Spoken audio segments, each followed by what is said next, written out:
कहते हैं खाकी पहनने के बाद एक इंसान सिर्फ एक सिपाही रह जाता है, सख्त, बेजान और भावनाओं से कोसों दूर।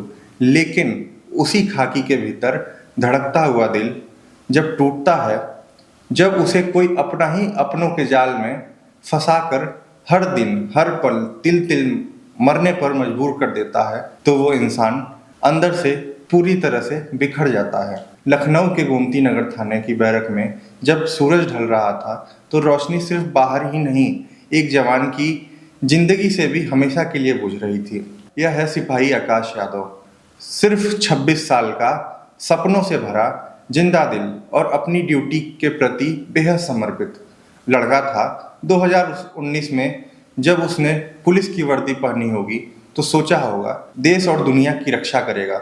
उसने कभी सपनों में भी नहीं सोचा होगा कि उसे अपनों के ही बनाए जाल से खुद को बचाने की जरूरत पड़ जाएगी। गोमती नगर थाने में आकाश सिर्फ एक सिपाही नहीं था, वो सबके दिलों में बसने वाला एक प्यारा साथी था। उसके साथ कंधे से कंधा मिलाकर काम करने वाले साथी पुलिसकर्मी बताते हैं कि आकाश का स्वभाव बेहद खुशमिजाज और दोस्ताना था। थाने की भारी भरकम ड्यूटी, काम का तनाव और देर रात तक की भाग दौड़ के बीच में भी आकाश के चेहरे से मुस्कान कभी गायब नहीं होती थी। जब भी थाने में माहौल थोड़ा तनावपूर्ण होता था, आकाश अपनी बातों और हल्की फुल्की हंसी मजाक से माहौल को खुशनुमा बना देता था। हर छोटे बड़े साथी की मदद के लिए सबसे पहले हाथ बढ़ाना उसकी आदत में शुमार था।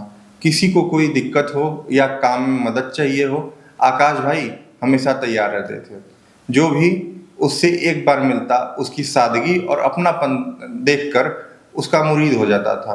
लेकिन किसी को क्या पता था कि सबके चेहरे पर हंसी बिखेरने वाला, सबको हिम्मत देने वाला यह खुशमिजाज लड़का अंदर ही अंदर एक भयानक घुटन और दर्द से घिसट रहा है। जब उसका साथी सिपाही सतीश खारवाल बैरक पहुंचा, तो दरवाजा अंदर से बंद था।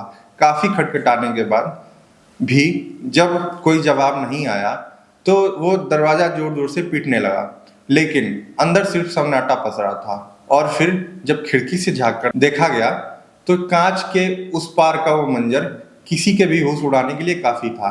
आकाश, जो कुछ देर पहले तक अपने साथियों के साथ हंस बोल रहा था, वो आज अपनी ही बैरक के पंखे से एक चादर के फंदे पर बेजान झूल रहा था। जिस लड़के की खिलखिलाती आवाज से बैरक गूंजती थी, वहां अब सिर्फ सिहरन पैदा करने वाली खामोशी थी। साथी सिपाहियों की आंखों में आंसू थे और दिमाग में सिर्फ एक ही सवाल जो सबको हंसाता था, वो खुद इस कदर कैसे टूट गया। लेकिन यह कहानी सिर्फ एक सिपाही की खुदकुशी तक सीमित नहीं है। इसके पीछे छुपा एक कड़वा और भयानक सच है। जैसे ही बिजनौर में आकाश के पिता अनिल यादव को यह दर्दनाक खबर मिली, उनका दिल टूटकर बिखर गया। उनके मुंह से सबसे पहले यह निकला, मेरा हसमुख बेटा आत्महत्या जैसा कदम कभी नहीं उठा सकता। एक पिता जिसने अपने बेटे को हंसते खेलते और मेहनत से खाकी पहनते देखा हो, वो कैसे मान ले कि उसका लाल इतनी आसानी से हार मान लेगा। पिता का कहना है कि आकाश हारा नहीं, बल्कि उसे उस मोड़ तक ढकेला गया जहां से उसे अपनी जिंदगी खत्म करना ही एकमात्र रास्ता लगा। अनिल यादव ने थाने में ही तैनात एक महिला सिपाही आकांक्षा भट्ट पर गंभीर आरोप लगाते हुए नामजद रिपोर्ट दर्ज कराई है। उनका कहना है कि आकांक्षा ने आकाश को अपने प्रेम जाल में फंसाया, उसे मानसिक रूप से प्रताड़ित किया और उससे लगातार पैसे ऐंठती रही। पिता के मुताबिक आकांक्षा उस पर शादी का दबाव बना रही थी और जब आकाश ने मना किया, तो उसे झूठे मुकदमे में फंसाकर उसका करियर बर्बाद करने की धमकियां देने लगी। जो सिपाही दिन रात कानून की रक्षा करता था, वो अपनी ही सहकर्मी की धमकियों और प्रताड़ना के आगे बेबस हो गया। आकाश ने कई बार अपने परिवार को फोन पर और घर आकर रोते हुए यह दर्द सुनाया था।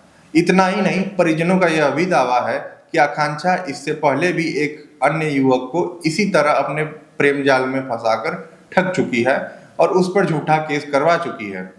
शुरुआत में पुलिस नामजद एफआईआर दर्ज करने से कतरा रही थी।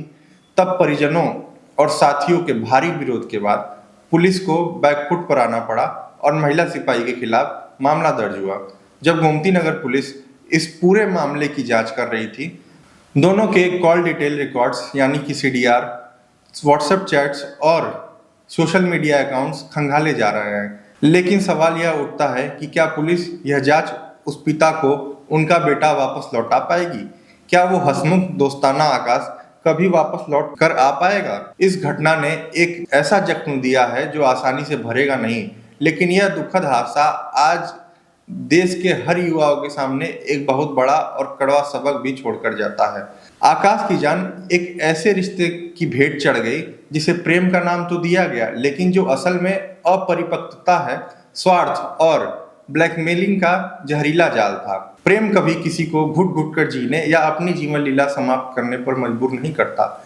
जहां भय हो, धमकी हो, प्रताड़ना हो, वो प्रेम नहीं, मानसिक गुलामी और शोषण है। आजकल के युवाओं को यह समझना ही होगा कि जब ऐसे स्वार्थी और जहरीले रिश्ते आपकी जिंदगी को निगलने लगे तो चुपचाप कुंठा और अकेलेपन की गुप्त अंधेरी कोठरी में घुटने के बजाय बाहर निकलना सीखिए। अपनी तकलीफों को अपने दोस्तों, अपने माता पिता और अपने भरोसेमंद संबंधियों से साझा कीजिए। सही समय पर अपनों से मिली एक सलाह, एक काउंसलिंग और मदद का एक हाथ आपको किसी भी बड़े से बड़े दलदल से बाहर खींच सकता है। याद रखिए, कोई भी इंसान या कोई भी खोखला रिश्ता आपकी अनमोल जिंदगी और आपके परिवार के सपनों से बड़ा कभी नहीं हो सकता। ऐसे जहरीली और स्वार्थी संबंधों को समय रहते हुए पहचानिए, उनसे बहादुरी से बाहर निकलिए, कानूनी व मानसिक मार्गदर्शन लीजिए और अपने जीवन को एक नई, सही और सकारात्मक दिशा दीजिए। ईश्वर आकाश की आत्मा को शांति दे और उसके परिवार को इस दुख को सहने की शक्ति प्रदान करे।